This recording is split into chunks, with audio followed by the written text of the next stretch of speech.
भोपाल आए राहुल गांधी ने ऐसा क्या कह दिया कि कांग्रेस के कई नेताओं के दिलों की धड़कनें तेज हो गईं। राहुल गांधी ने रेस के घोड़े, बारात के घोड़े और लंगड़े घोड़े की कहानी बताकर आखिर किसको बेचैन कर दिया।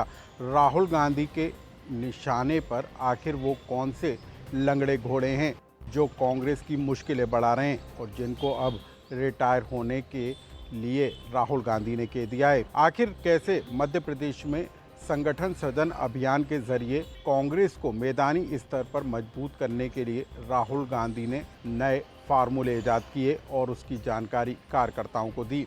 इसकी कहानी विस्तार से जान लीजिए। नमस्कार, मैं हूं अनुराग श्रीवास्तव और आप देख रहे हैं लोकमत हिंदी।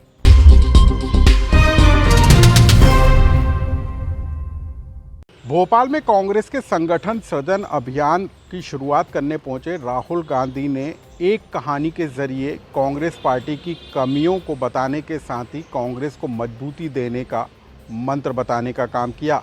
हम आपको सिलसिलेवार राहुल गांधी के बयान और उसके पीछे छिपे राजनीतिक मायनों को बताने का काम करेंगे। सबसे पहले राहुल गांधी ने 3 घोड़ों की कहानी बताई। राहुल गांधी ने कहा कि एक वो घोड़ा होता है जो रेस में दौड़ता है, दूसरा वो घोड़ा होता है जो बारात में इस्तेमाल होता है और तीसरा जो लंगड़ा होता है और जिसको रिटायर करने की ज़रूरत है। दरअसल राहुल गांधी के इस बयान के मायने ये हैं कि अब मध्य प्रदेश कांग्रेस में वही घोड़े रेस में शामिल हो सकेंगे जो तेज़ी के साथ दौड़ने का काम करते हैं, जो एक्टिव होते हैं, और जो घोड़े बाराती के तौर पर काम करते हैं उनको संगठन में जिम्मेदारी दी जाएगी और जो घोड़े लंगड़े हो चुके हैं, जो नेता निष्क्रिय हो चुके हैं, उनको अब पार्टी रिटायर करने का काम करेगी।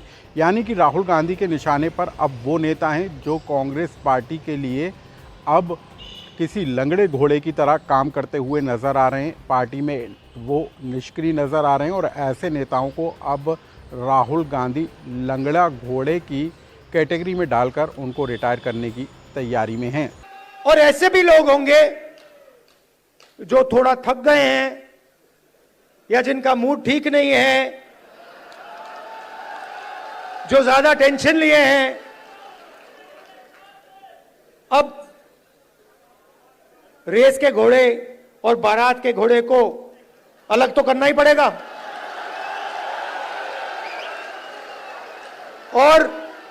और पहले मैं कहता था 2 टाइप के हैं। एक रेस का घोड़ा है, कांग्रेस पार्टी कभी कभी रेस के घोड़े को बारात में भेज देती है,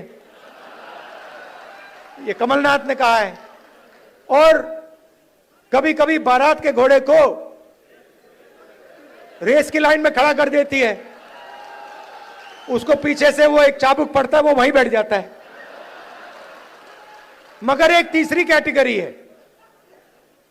एक हुआ बारात का, दूसरा हुआ रेस का, एक तीसरा भी होता है। कौन सा होता है? लंगड़ा घोड़ा। तो ये छांटना है हमें, लंगड़ा कौन सा है, रेस का कौन सा है, बारात का कौन सा है।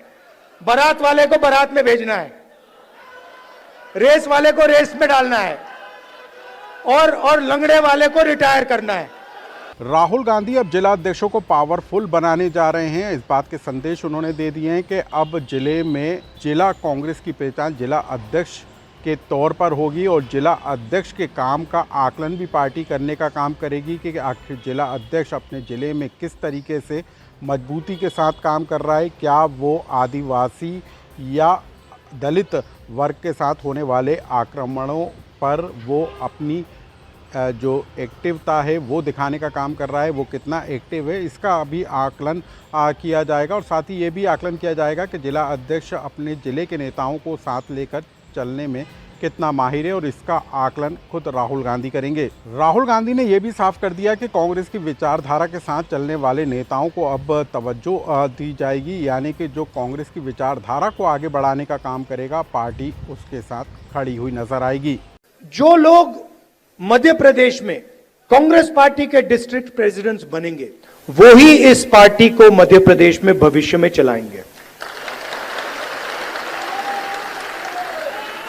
राहुल गांधी ने यह भी साफ कर दिया कि अब सीधे जिला अध्यक्षों के साथ राहुल गांधी से लेकर पार्टी अध्यक्ष मल्लिकार्जुन खड़गे का भी संवाद होगा। यानी कि अब पार्टी की दिल्ली की जो नज़रें हैं, जो कमान है, वो जिला अध्यक्षों के साथ सीधे संवाद को लेकर होगी और सीधे कोई भी जिला अध्यक्ष जो है वो पार्टी के बड़े नेताओं से मिल सकेगा और अपनी समस्याओं का समाधान पा सकेगा। मतलब साफ है कि अब दिल्ली से पार्टी का जो राष्ट्रीय नेतृत्व है वो अब सीधे मैदानी अमले के संपर्क में रहेगा और यदि किसी तरह की कोई शिकवा शिकायत मिलती है तो उस पर तत्काल एक्शन भी लिया जाएगा। मतलब साफ है कि राहुल गांधी ने मध्य प्रदेश में संगठन सृजन अभियान के जरिए कांग्रेस के कार्यकर्ताओं का मनोबल बढ़ाने का काम किया, उनमें जोश उत्साह भरने का काम किया और साथ ही ये भी संदेश दे दिया कि पार्टी लाइन से हटकर जो पार्टी को डैमेज पहुंचाते हैं, जो 2-3 नेता हैं जो कांग्रेस पार्टी को नुकसान पहुंचाते हैं, अब उनकी पहचान करके उनको साइडलाइन किया जाएगा और ऐसे लोगों को तवज्जो दी जाएगी, प्राथमिकता दी जाएगी जो कांग्रेस पार्टी के लिए डटे रहने की का मादा रखता है और कांग्रेस पार्टी को आगे बढ़ाने में अपना रोल निभाता है।